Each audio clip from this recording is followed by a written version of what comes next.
হ্যাঁ, ধন্যবাদ সবাইকে।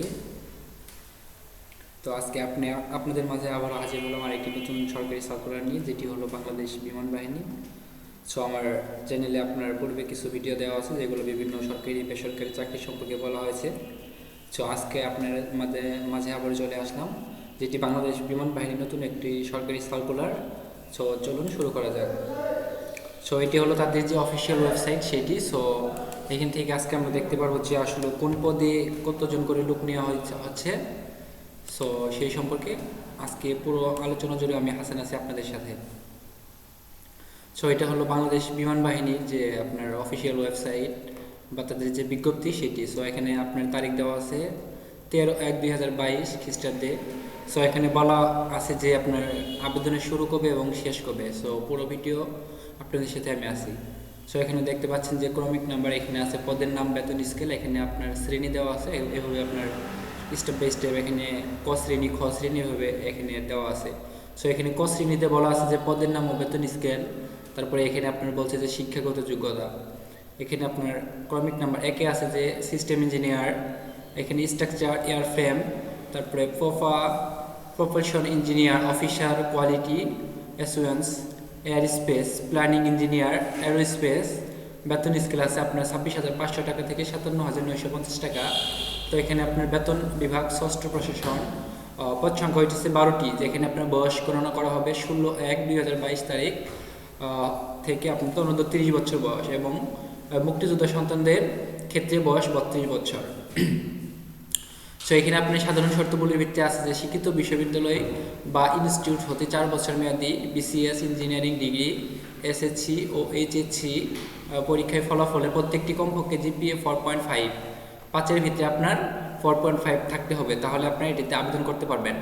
সো এখানে আছে আপনার অথবা ডিপ্লোমা ডিগ্রির ক্ষেত্রে সিজিপিএ 3.6 এবং 4-এর মধ্যে 4-এর আপনার 4-এর ভিত্তিতে 3.6 পেতে হবে।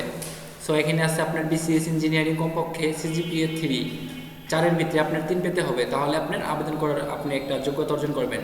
ও লেভেলে পরে যে কোনো 5টি বিষয় এবং এ লেভেলে গড়ে যে কোনো 2টি বিষয় ন্যূনতম বি গ্রেড থাকতে হবে। সো এখানে আপনার দ্বিতীয় নম্বরে বলা আছে কম্পিউটার চালানো ও ইংরেজি দক্ষতা বাঞ্ছনীয়, সেটি আপনার থাকতে হবে, কারণ প্রতিটা ইয়েতে এখন আপনার কম্পিউটারের যে বেসিক কম্পিউটার নলেজটা সেটা আপনার চেয়ে বসে। এখানে 3 নম্বরে আছে বিদেশি শিক্ষা প্রতিষ্ঠান হতে অর্জিত শিক্ষা ডিগ্রি অথবা অন্য কোনো ডিগ্রি যার নিয়োগ বিজ্ঞপ্তি উল্লেখ নেই, সেই সব ক্ষেত্রে সংশ্লিষ্ট শিক্ষা বোর্ড, বিশ্ববিদ্যালয় মঞ্জুরি কমিশন কর্তৃক ইচ্ছুকৃত সমান সার্টিফিকেট অনুযায়ী ডিগ্রি ও ফলাফলের তথ্য প্রকাশ করতে হবে। এখানে 4 নম্বরে আছে জিইডি ডিগ্রি গ্রহণযোগ্য নয়। ওকে, এটা আপনার প্রথম যে ক নম্বরে ছিল সেটা সাধারণ শর্তগুলি ছিল। এখানে আপনার খ নম্বরে বলা আছে সিস্টেম ইঞ্জিনিয়ার, এটা একটা পদের নাম। সো এগুলো আপনারা দেখে নেবেন। এখানে আপনার যে অন্যান্য শর্ত বলছে, সো উপরেগুলোর সাথে এটা আপনার যোগ হবে। ক পদে অবশ্যই আবেদনের ক্ষেত্রে প্রার্থীকে BSc engineer in mechanical, aeronautical, airspace ডিগ্রিধারী হতে হবে। 2 নম্বরে খ আছে পদে আবেদনের ক্ষেত্রে BSc engineering in electrical and electronics, aeronautical, avionics ডিগ্রিধারী হতে হবে। এখানে পদে আবেদনের ক্ষেত্রে অনুমোদিত বিশ্ববিদ্যালয় হতে বিএসসি অনার্স এবং এমএসসি পদার্থবিজ্ঞান / ফলিত বিজ্ঞান ডিগ্রিধারী হতে হবে। সো এখানে গ নম্বরে আরেকটা পদ আছে মেট্রোলজিস্ট। সো এখানে খ নম্বরে আছে আপনার 2-এর খ, এখানে সহকারী ব্যবস্থাপক। সো আপনারা এগুলো দেখে নেবেন। এখানে ভিডিওর ডেসক্রিপশন বক্সে এর লিঙ্কটা দিয়ে দেওয়া হবে সার্কুলারে। সো আপনারা এখান থেকে আরও স্পষ্ট দেখতে পাচ্ছেন, জানি না কতটুকু আমি আপনাদের বোঝাইতে পেরেছি। সো এখানে আছে AC manager corporate safety flight data monitoring. So এটা আরেকটা পদের নাম। এখানে বেতন স্কেল আছে আপনার 26,500 টাকা থেকে 57,950 টাকা। এখানে ষষ্ঠ প্রশাসনের আপনার যে বেতন স্কেল সেটি এখানে দেওয়া হয়েছে। এখানে পদ সংখ্যা 4টি, বয়স আপনার এই যে 16/1/2022 খ্রিস্টাব্দে হতে অনূর্ধ্ব 35 বছর। সো এগুলো অবশ্যই আপনারা দেখে নেবেন। এখানে আছে আপনার assistant manager training general. So এখানে বেতন স্কেল হইতেছে 26,500 টাকা থেকে 57,950 টাকা। এটা ষষ্ঠ প্রশাসনের আপনার বেতন স্কেল। এখানে পদ সংখ্যা হইতেছে 25টি। সো আপনারা এগুলো অবশ্যই এগুলো দেখে নেবেন, এগুলো কোনটার ভিতরে কতটুকু যোগ্যতা চাইছে। সো ওগুলো অবশ্যই দেখে আপনারা আবেদন করবেন। সো এখানে assistant manager legal affairs, court affairs. So এগুলো পদের নাম। এখানে অসংখ্য পদ আছে। তারপরে আপনার এই যে 7 নম্বরে পদ আছে এসি ম্যানেজার অ্যাকাউন্টস, তারপরে এখানে 8 নম্বরে আছে মেডিকেল অফিসার। সো এই যে বাংলাদেশ মেডিকেল কাউন্সিল বিএমডিসি কর্তৃক স্বীকৃত এমবিবিএস ডিগ্রিধারী ইন্টার্নশিপ থাকতে হবে। সো এগুলো আপনারা অবশ্যই দেখে নেবেন, এটা অনেক বড় একটা সার্কুলার, ভিডিওটা অনেক লং হয়ে যাবে। সো সেই জন্য আমি অনেক শর্টকাট করে বোঝানোর চেষ্টা করতেছি। সো এখানে 9 নম্বর আছে সহকারী ব্যবস্থাপক প্রশিক্ষণ, passenger sales, cargo sales. So একটা পোস্টের নাম। সো এখানে আপনার এই যে সিজিপিএ 4 স্কেলে 3 সহ business administration, business studies, commerce স্নাতকোত্তর ডিগ্রিধারী হতে হবে। এসএসসি ও এইচএসসি পরীক্ষার ফলে প্রত্যেকটি কমপক্ষে জিপিএ 4.5 পাসের ভিতরে আপনার 4.5 থাকা লাগবে, অথবা ডিপ্লোমা ডিগ্রির ক্ষেত্রে সিজিপিএ 4 এর ভিতরে 3.6। সো স্নাতকে কমপক্ষে সিজিপিএ 3 4-এর ভিতরে থাকতে হবে। সো অবশ্যই এগুলো দেখে নেবেন। এখানে খ নম্বর যে শ্রেণী সেটিতে বলা হয়েছে এখানে পদের নাম ও বেতন স্কেল এমন শিক্ষাগত যোগ্যতা। Aircraft mechanic. সো এখানে মেনটেন্স শপ বেতন স্কেল হয়েছে আপনার 12,500 টাকা থেকে 30,230 টাকা পর্যন্ত এখানে বেতন স্কেল। সো এখানে পদ সংখ্যা হচ্ছে 30টি, বয়স হয়েছে যে 16/1/22 যেটা পূর্বে কাউন্ট করা হয়েছে, এই অনুযায়ী আপনার বয়সটা হিসাব করে নেবেন যে আপনারা আবেদন করতে পারবেন কিনা। আর এখানে আবেদনের জন্য সকল জেলা উন্মুক্ত করে দেওয়া হয়েছে। সো এখানে আছে সিএএবি ইএএসএ পার্ট 147 অনুমোদিত বিআই এয়ারক্রাফট টারবাইন অথবা B2 এভিয়েশন ফোর্স সম্পূর্ণ থাকতে হবে।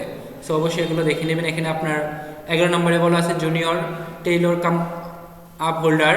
সো এগুলো আপনারা দেখে নেবেন যে কোন পদে কতটুকু যোগ্যতা আছে। এখানে আপনার বিজ্ঞান বিভাগে এইচএসসি পাস, টেইলারিংয়ে আপ হোল্ডারিং কাজে 3 বছর বাস্তব অভিজ্ঞতা থাকতে হবে, তাহলে আপনার অগ্রাধিকার পাবেন। এমনকি আপনার সংশ্লিষ্ট কাজে এয়ারলাইন্স অভিজ্ঞতা সম্পূর্ণ প্রার্থীদেরকে অগ্রাধিকার দেওয়া হবে। সো এখানে পদ সংখ্যা অনেক কম, 3টি। সো এখানে সকল জেলা প্রার্থী আবেদন করতে পারবেন। সো এখানে ম্যাটেরিয়াল ম্যানেজমেন্ট অ্যাসিস্ট্যান্ট বেতন স্কেল হইতেছে 12,500 টাকা থেকে 30,230 টাকা পর্যন্ত। এটা হইতেছে আপনার বেতন বিভাগ 3/2 প্রশাসন ক্যাডারের বেতন, সেটা হচ্ছে পদ সংখ্যা 10টি। এখানে বয়সটা যেটা পূর্বে কাউন্ট করা হয়েছে, সো সেই অনুযায়ী আপনার বয়সটা হিসাব করবেন। সো এখানে কিছু জেলা দেওয়া আছে, এগুলো বাদে আপনারা বাকি সকল জেলা আবেদন করতে পারবেন। এখানে বলা আছে যে ফরিদপুর, ময়মনসিংহ, চাঁদপুর, বগুড়া, সিরাজগঞ্জ জেলা ব্যতীত সকল জেলা প্রার্থীগণ আবেদন করতে পারবেন। সো আপনারা 1, 2, 3, 4, 5 এই 5 জেলা ব্যতীত আপনারা সকল জেলার প্রার্থীরা অবশ্যই আবেদন করতে পারবেন। সো এখানে প্ল্যানিং অ্যাসিস্ট্যান্ট আছে, যেটা আপনার বেতন স্কেল হচ্ছে 12,500 টাকা থেকে 30,230 টাকা পর্যন্ত। বেতন বিভাগ হচ্ছে 3/2 প্রশাসন ক্যাডারের বেতন, যেটা পদ সংখ্যা হচ্ছে 7টি। সো অবশ্যই দেখে নেবেন। এখানে আপনার যোগ্যতা চাচ্ছে বিজ্ঞান বিভাগের স্নাতক ডিগ্রি, সিজিপিএ 4-এর ভিতরে 2.8 এবং এসএসসি ও এইচএসসি পরীক্ষায় 3 ভিতরে 5-এর ভিতরে 3 অবশ্যই, অথবা ডিপ্লোমা ডিগ্রিধারীদের ক্ষেত্রে 2.8 মানে 4-এর ভিতরে 2.8 পেয়ে আপনাকে উত্তীর্ণ হতে হবে। সো এখানে অ লেভেল গড়ে যে কোনো 5টি বিষয়ে এবং এ লেভেলে গড়ে যে কোনো 2টি বিষয়ে ন্যূনতম ডি থাকতে হবে। সো আপনার এরকম যে গ্রেড, এই গ্রেডটা যদি ডি থাকে তাহলে আপনারা এখানে আবেদন করতে পারবেন প্ল্যানিং অ্যাসিস্ট্যান্ট পদে। সো অবশ্যই 2 নম্বরে বলা আছে যে কম্পিউটার কিন্তু অবশ্যই থাকতে হবে, বাংলা টাইপিং ও ইংরেজি টাইপ করার দক্ষতা সহ কম্পিউটার চালানো দক্ষতায় পারদর্শী হতে হবে। সো এগুলো আপনারা দেখে নেবেন। এখানে বলা আছে কুমিল্লা এবং নারায়ণগঞ্জ জেলা ব্যতীত সকল জেলা প্রার্থীগণ আবেদন করতে পারবেন। সো উপরে যে পোস্টটা আছে প্ল্যানিং অ্যাসিস্ট্যান্ট, এখানে 2টা জেলা বাদে আপনার যে বাকি জেলাগুলো আছে তারা আবেদন করতে পারবেন। সো এখানে আছে গ্র্যান্ড সার্ভিস অ্যাসিস্ট্যান্ট, এখানে বেতন স্কেল হচ্ছে আপনার 12,500 টাকা থেকে 30,230 টাকা পর্যন্ত। এখানে আপনার প্রশাসন ক্যাডারের বেতন, এখানে পদ সংখ্যা হচ্ছে 100। সো এখানে আপনারা অবশ্যই দেখে নেবেন যে কোন ইয়ের কতটুকু যোগ্যতা। এখানে আপনার যে প্রার্থীগণ আবেদন করতে পারবেন, এখানে বলা আছে রাজবাড়ী, জামালপুর, ঠাকুরগাঁও, যশোর এবং পটুয়াখালী জেলা ব্যতীত সকল জেলা প্রার্থীগণ আবেদন করতে পারবেন। এখানে 15 নম্বরে বলা আছে যে কমার্শিয়াল অ্যাসিস্ট্যান্ট বেতন স্কেল হচ্ছে 12,500 টাকা থেকে 30,230 টাকা পর্যন্ত। সো এখানে আপনার ওই ক্যাডারটা হচ্ছে প্রশাসন ক্যাডারের বেতন। সো এখানে পদ সংখ্যা হচ্ছে 30টি। সো এখানে বয়স অবশ্যই আপনার 30-এর বেশি হওয়া যাবে না, তবে মুক্তিযোদ্ধা সন্তানদের ক্ষেত্রে আপনার 32 বছর এটা গ্রহণযোগ্য। সো এখানে যে জেলার প্রার্থীগণ আবেদন করতে পারবেন, এখানে কিছু জেলা নির্দিষ্ট করে দেওয়া হয়েছে, যেমন এই যে কমার্শিয়াল অ্যাসিস্ট্যান্ট। সো এখানে মানিকগঞ্জ, গোপালগঞ্জ, মাদারীপুর, রাজবাড়ী, কিশোরগঞ্জ, বিবাড়িয়া, চাঁদপুর, রংপুর, লালমনিরহাট, কুড়িগ্রাম, পঞ্চগড়, বাগেরহাট, সাতক্ষীরা, ঝিনাইদহ, কুষ্টিয়া, বরিশাল, ঝালকাঠি এবং পটুয়াখালী জেলা ব্যতীত সকল জেলা প্রার্থীগণ আবেদন করতে পারবেন। সো অবশ্যই এগুলো দেখে নেবেন। অ্যাকাউন্টস অ্যাসিস্ট্যান্ট, সো এখানে বলা আছে যে আপনার বেতন স্কেল হইতেছে 12,500 টাকা থেকে 30,230 টাকা পর্যন্ত।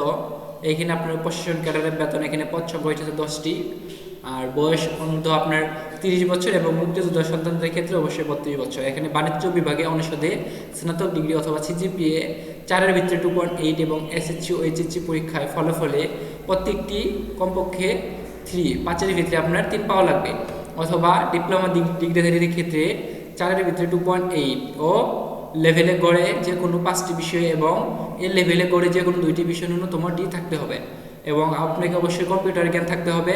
বিদেশ শিক্ষা প্রতিষ্ঠান অর্জিত শিক্ষা ডিগ্রি অথবা অন্য কোনো ডিগ্রি যা নিয়োগ বিজ্ঞপ্তিতে উল্লেখ নেই সেসব ক্ষেত্রে দেশীয় সংশ্লিষ্ট শিক্ষা বোর্ড, বিশ্ববিদ্যালয় মঞ্জুর কর্তৃক ইস্যুকৃত সমমান সার্টিফিকেট অনুযায়ী ডিগ্রি ও ফলাফল তথ্য প্রদান করতে হবে। সো অবশ্যই যদি আপনি বিদেশে দেশের বাইরে থেকে যদি কোনো ডিগ্রি বা কোনো সার্টিফিকেট নিয়ে আসেন, সেগুলো অবশ্যই যদি সার্কুলার উল্লেখ না থাকে তাহলে সেগুলো আপনার কোনো গ্রহণযোগ্য হবে না। অবশ্যই সেগুলো বাংলাদেশ থেকে বাংলাদেশের স্বীকৃত যে কোনো প্রতিষ্ঠান থেকে অবশ্যই আপনার যে সনদগুলো গ্রহণ করা সেগুলো গ্রহণযোগ্য হবে অবশ্যই। সো এখানে আছে সিকিউরিটি অ্যাসিস্ট্যান্ট, বেতন স্কেল হচ্ছে 12,500 টাকা থেকে 30,230 টাকা পর্যন্ত। এটা প্রশাসন ক্যাডারের বেতন, এখানে পদ সংখ্যা হচ্ছে 14টি। এখানে আপনার যে স্নাতক ডিগ্রি, ঠিক আছে, আপনার কম্পিউটার জ্ঞান অবশ্যই এগুলো থাকতে হবে আপনাদের। সো এখানে তারপরে বলা আছে যে আপনার অ্যাডমিন অ্যাসিস্ট্যান্ট, এখানে আছে বেতন স্কেল 12,500 টাকা থেকে 30,230 টাকা পর্যন্ত বেতন। এখানে প্রশাসন ক্যাডারের বেতন, এখানে আপনার পদগুলো দেখে নেবেন। সো এখানে পদ সংখ্যা হইতেছে 20টি। এখানে আছে আপনার অডিট অ্যাসিস্ট্যান্ট, এখানে আপনার প্রশাসন ক্যাডারে এখানে পদ সংখ্যা হইতেছে 5টি। এখানে বাণিজ্য ব্যবসা প্রশাসন শিক্ষা বাণিজ্য স্নাতক ডিগ্রি সিজিপিএ 4-এর ভিতরে 2.8 এবং এসএসসি ও এইচএসসি পরীক্ষায় 5-এর ভিতরে আপনার 3 পেয়ে যদি উত্তীর্ণ হতে পারেন তাহলে এগুলো অবশ্যই আপনারা দেখে নেবেন। এইটা আমি ডেসক্রিপশন বক্সে অবশ্যই লিঙ্ক দিয়ে দেবো, সেখান থেকে আপনারা অবশ্যই দেখে নেবেন। এখানে আছে আপনার প্রি অ্যাসিস্ট্যান্ট, তারপরে এখানে যে সকল জেলা প্রার্থীগণ আবেদন করতে পারবেন, সকল জেলার প্রার্থীগণ আবেদন করতে পারবেন। এখানে প্রি অ্যাসিস্ট্যান্ট এখানে আছে আপনার জুনিয়র এয়ারকন মেকানিক। সো অবশ্যই আপনার পদগুলোর সাথে আপনার অবশ্যই যোগ্যতা দেখে নেবেন, যদি পদের সাথে আপনার যোগ্যতা ম্যাচিং খায় সো আপনারা সেক্ষেত্রে আবেদন করবেন, এছাড়া আপনার কিন্তু আবেদন গ্রহণযোগ্য হবে না আশা করি। সো এখানে আছে আপনার জুনিয়র পেইন্টার জিএসই, এখানে আপনার বেতন স্কেল হইতেছে আপনার 11,000 টাকা থেকে 26,590 টাকা পর্যন্ত। এখানে পদ সংখ্যা হইতেছে 2টি। এখানে ন্যূনতম এইচএসসি অথবা সমান পরীক্ষায় উত্তীর্ণ, এইটা হচ্ছে আপনার যদি এইচএসসি পাস করেন অথবা যে কোনো বাংলাদেশের উন্মুক্ত বিশ্ববিদ্যালয় বা কারিগরি বোর্ড ভোকেশনাল সেগুলো থেকে যদি আপনি এইচএসসি সমান পরীক্ষা উত্তীর্ণ হন সো আপনারা আবেদন করতে পারবেন। এই নিয়ে চিন্তার কোনো কারণ নাই। সরকার কর্তৃক স্বীকৃত যে কোনো ইনস্টিটিউট হতে সংশ্লিষ্ট ট্রেডে আর্টিসান সনদপত্র ধারীকে অগ্রাধিকার প্রদান করা হবে। 1 বছরের ট্রেডে কোর্স সার্টিফিকেট সহ 2 বছরের কাজের অভিজ্ঞতা সম্পন্ন সরকার অথবা সরকার কর্তৃক যে কোনো ইনস্টিটিউট থেকে সরকারি বিষয় ইঞ্জিনিয়ারিং এর ন্যূনতম 2 বছরের অভিজ্ঞতা ট্রেড কোর্স করতে হবে। এখানে সকল জেলা প্রার্থী আবেদন করতে পারবেন। এখানে পদ সংখ্যা হচ্ছে 2টি, সো এটাও মাথায় রাখবেন। এখানে জুনিয়র মেকানিক টায়ার জিএসই, এখানে পদ সংখ্যা 2টি। সো অবশ্যই এখানে জুনিয়র এমডি মেকানিক, এখানে হচ্ছে আপনার পদ সংখ্যা 9টি। এখানে শিক্ষাগত যোগ্যতা যে কোনো 4 বছর মেয়াদী ডিগ্রি থাকতে হবে আপনাকে। এখন আসলে গ শ্রেণী। সো এখানে বলা আছে যে আপনার পদের নাম ও বেতন স্কেল। সো এখানে আপনার আছে যে বেতন স্কেল হচ্ছে প্রশাসনের 3 নম্বরের 1 নম্বর প্রশাসনের বেতন স্কেল সেটি। এখানে হচ্ছে পদ সংখ্যা 19টি। সো এখানে কমপক্ষে এইচএসসি অথবা সমান পরীক্ষায় উত্তীর্ণ বাংলাদেশ রোড ট্রান্সপোর্ট অথরিটি কর্তৃক বৈধ ড্রাইভিং লাইসেন্স থাকতে হবে। আর এখানে যানবাহন চালানোর 3 বছরের অভিজ্ঞতা থাকতে হবে। এইটা হচ্ছে আপনার junior operator GSE casual. So এখানে বলা আছে যে আপনার জুনিয়র মেকানিক জিএসও ক্যাজুয়াল, এখানে পদ সংখ্যা হচ্ছে 17টি। এখানে শিক্ষাগত যোগ্যতা যে কোনো আপনার মেকানিক অথবা মেকানিক্স এর উপর 4 বছরের ডিপ্লোমা ডিগ্রিধারী হতে হবে। সো আপনার এই যোগ্যতা হলে আপনারা আবেদন করতে পারবেন। সো প্রত্যেকটাতে আপনি খেয়াল করতেছেন একটা জিনিস যে এখানে কম্পিউটার চালানোর দক্ষতা অবশ্যই আপনাকে থাকতে হবে।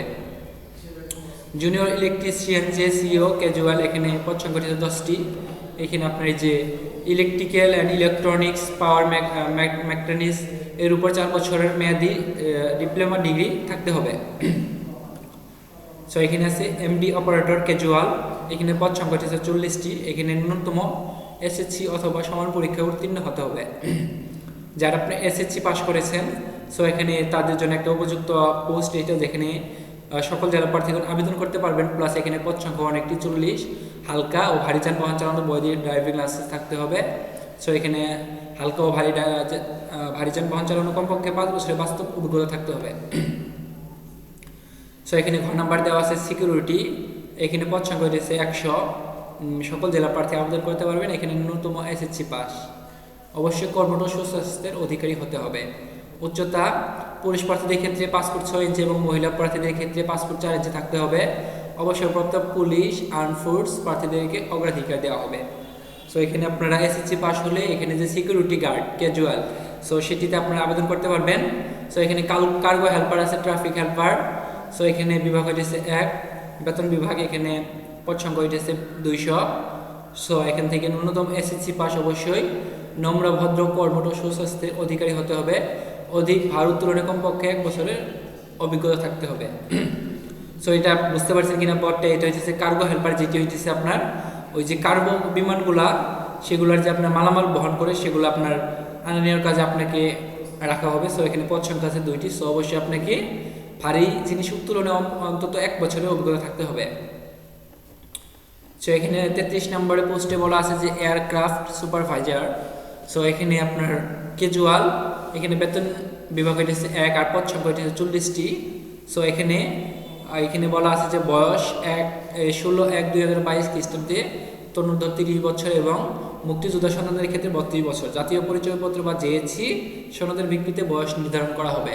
সো এটা আপনি চাইলে আপনার মুখে বলা সেটা বয়স তারা গ্রহণযোগ্য বা এফিডেভিট হবে না, কারণ এখানে আপনার জাতীয় পরিচয়পত্র এনআইডি অথবা জেএসসি যে পরীক্ষা দিয়েছেন সেটির ভিত্তিতে আপনার যে ওখানে বয়স থাকে, সো সেটি অনুসারে এটা আপনার হিসাব করা হবে। সো এখানে কমপক্ষে 8ম শ্রেণী সংশ্লিষ্ট কাজে পেশাগত দক্ষতা থাকতে হবে। এয়ারক্রাফট সুইপার, সো এটা হচ্ছে সুইপার, অবশ্যই আপনাকে এটার উপরে পেশাগতভাবে দক্ষতা থাকতে হবে। তো চলুন শুরু করা যাক। এখানে কিছু শর্তাবলী ও অনলাইনে আবেদনপত্র পূরণের নিয়মগুলি। এখানে 1 নম্বরে বলা আছে এসি বা assistant manager flight data monitoring, assistant manager corporate, মানে এগুলো যে পদগুলা, অবশ্যই বয়স 35 বছর। তারিখে সর্বোচ্চ বয়স এটা আপনার 35 বছর, অন্যান্য পদের জন্য আবেদনের 30 বছর। সো এখানে আপনারা দেখে নেবেন যে এটা বয়সটা আপনার কীভাবে কাউন্ট করা হবে। সো এখানে বয়সের এটা বলা আছে। সো 2 নম্বরে পড়ি, দেখি বিভিন্ন পদসমূহের পরীক্ষা একই দিনে অনুষ্ঠিত হতে পারে। সেই ক্ষেত্রে প্রার্থী নিজ দায়িত্বে একাধিক পদে আবেদন করবেন। এটা আপনার পরীক্ষাগুলো একই দিনে অনুষ্ঠিত হতে পারে, তবে সেক্ষেত্রে প্রার্থী নিজ দায়িত্বে একাধিক পদে আবেদন করতে পারবেন। আপনি যদি যোগ্যতা থাকে 2টা বা 3টাতে করার, সো সেক্ষেত্রে আপনারা নিজ দায়িত্ব করে নেবেন, কারণ যদি পরীক্ষা একদিনে হয় তাহলে আপনি একটাতে অ্যাটেন্ড করতে পারবেন। বাকি যদি আরও 2টা করেন বা 3টা করেন, সো সেগুলো কিন্তু আপনার এক্সপেন্ড করা লাগবে। সো এখানে 3 নম্বরে বলা আছে উপযুক্ত পদসমূহের মধ্যে ক্রমিক নম্বর 1 থেকে 26 পর্যন্ত পদসমূহের নির্বাচিত প্রার্থীগণ প্রাথমিকভাবে 3 বছরের চুক্তিভিত্তিতে নিয়োগপ্রাপ্ত হবেন। সন্তোষজনক 3 বছর চুক্তিভিত্তিক চাকরি সম্পন্নের পর যোগদানের তারিখ হতে স্থায়ীভাবে আত্মীকরণ করা হবে। সো এখানে আপনাকে যে মানে 1 থেকে 26 পর্যন্ত 3 বছরের জন্য তারা চুক্তিভিত্তিক নিয়োগ দিবে। সো এটা মনে করেন না যে আবার একবারে সরকারি চাকরির মতো নির্দিষ্ট কিছু বছর করার পরে আপনাকে একটা পেনশন দিয়ে এখান থেকে বিদায় করবে। সো আপনাকে 3 বছর নিবে। সো আপনার চারিত্র বা আপনার কর্ম বা আচার আচরণ সব কিছু দেখার পরে তারা পরবর্তীতে সিদ্ধান্ত গ্রহণ করবে যে তারা আপনাকে কতদিন রাখবে। সো এখানে বলা আছে উপযুক্ত পদসমূহের ক্রমিক নাম্বার 27-33 পর্যন্ত পদসমূহের নির্বাচিত প্রার্থীগণ 89 দিন ভিত্তিতে শর্ত সাপেক্ষে নবায়নযোগ্য নিয়োগপ্রাপ্ত হবেন। সো আপনাদের বলা আছে যে প্রথম বলেছিল 1 থেকে 26, আর এখন বলা হয়েছে আপনার 27 থেকে 33 পর্যন্ত। সো 5 নম্বরে বলা আছে নিয়োগ বিজ্ঞপ্তি সম্পর্কিত যে কোনো সংশোধন যদি থাকে বিমান Bangladesh airlines limited website, so ওই ওয়েবসাইটটা আমি অবশ্যই ডেসক্রিপশন বক্সে দিয়ে দেবো। সো এখান থেকে আপনারা মানে প্রকাশ করা হবে যদি কোনো সংযোজন বা বিয়োজন থাকে।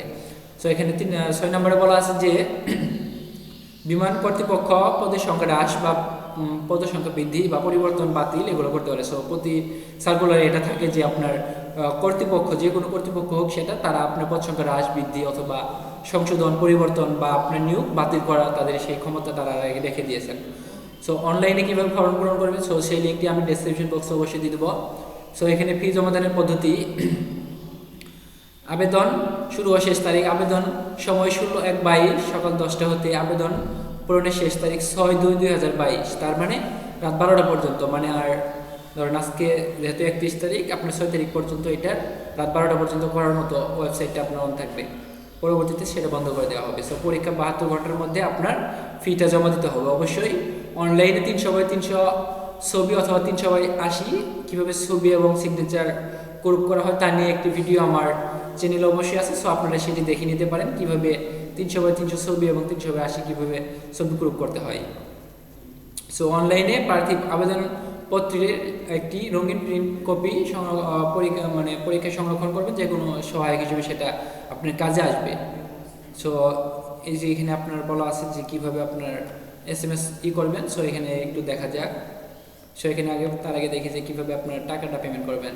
সো একটি ইউজার আইডি নম্বর দেওয়া থাকবে, ইউজার আইডি ব্যবহারকারী নিম্নোক্ত পদে যে কোনো টেলিটক প্রিপেড মোবাইল নম্বরে 2টি SMS, এটা আমরা জানি সকলে যে আপনার 2টি SMS প্রেরণ করে আপনার আবেদনটা আপনার পেমেন্ট বা আবেদন সাবমিট করা হয়। সো এখানে ক শ্রেণীভুক্ত পদের আবেদন ফি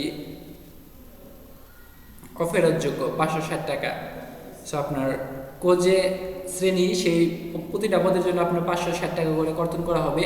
সো এখানে খ নম্বর ও গ নম্বর পদের আবেদন ফি 336 টাকা, সেটাও আপনার অফেরতযোগ্য, যেটা আর ফেরত দেওয়া হবে না। সো এবং খ শ্রেণীভুক্ত পদের আবেদন ফি 112 টাকা। সো অনধিক 72 ঘন্টার মধ্যে জমা দিবেন। এখানে বিশেষভাবে উল্লেখ যে অনলাইনে আবেদনপত্রের সকল অংশ পূরণ করে সাবমিট করা হলো, পরীক্ষার ফি জমা না দেওয়া পর্যন্ত অনলাইনে আবেদনপত্র কোনো অবস্থাতেই গ্রহণ বা গৃহীত হবে না। সো অবশ্যই জানেন আপনি আবেদন দেখলেন, আপনি successful, your application complete successful, এরকম SMS দেখালো। সো আপনি যদি টাকাটা পেমেন্ট না করেন, সো আপনার আবেদনটা কিন্তু ওই থেকেই মানে কোনো অবস্থাতেই গৃহীত হবে না, ঠিক আছে। যদি কোনো অসম্পূর্ণ ভুল তথ্য সম্বলিত ত্রুটিপূর্ণ এবং চাকরি বিজ্ঞপ্তিতে প্রকাশিত ন্যূনতম যোগ্যতার সাথে, যেমন বয়স, শিক্ষাগত যোগ্যতা, কোটা, জেলা ইত্যাদি কোনো বিষয়ে অসংজাপন্ন তথ্য দ্বারা পূরণকৃত আবেদনপত্র নিয়োগের যে কোনো পর্যায়ে বাতিল হবে, সেটা কোনো ক্ষেত্রে প্রার্থী আপত্তি গ্রহণযোগ্য হবে না। সো অবশ্যই যদি আপনি কোনো ভুল তথ্য বা কোনো রকম মিথ্যা জালিয়াতি করার চেষ্টা করেন, সে অবশ্যই আপনাকে বাতিল করে দেওয়া হবে আপনার যে পদ। সো আপনাকে শাস্তির ব্যবস্থা করতে পারে। সো এখানে প্রথম SMS-টা কীভাবে পাঠিয়ে দিবেন, সো এটা সেখানে বলা আছে, এবং দ্বিতীয় SMS-টা কীভাবে পাঠাবেন সেটিও বলা আছে। সো এখন চলুন শুরু করা যাক যে এখানে কীভাবে আপনি আবেদন করবেন। সো এখানে যে ঢোকার পরে আপনার ওয়েবসাইটে ঢোকার পরে, সো এখান থেকে আপনার নির্দিষ্ট যে এটা আসবে। সো এখান থেকে আমরা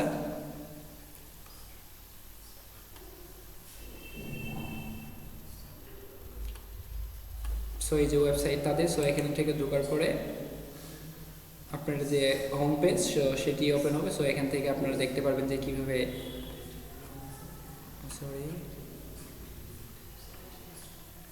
তো আজকে এই পর্যন্তই। তো আমি পরবর্তীতে এটা কীভাবে আবেদন করতে হয় সেটি সম্পর্কে একটি ভিডিও অবশ্যই দেবো। সো এই পর্যন্ত সকলে ভালো থাকেন, সুস্থ থাকেন, ধন্যবাদ সবাইকে।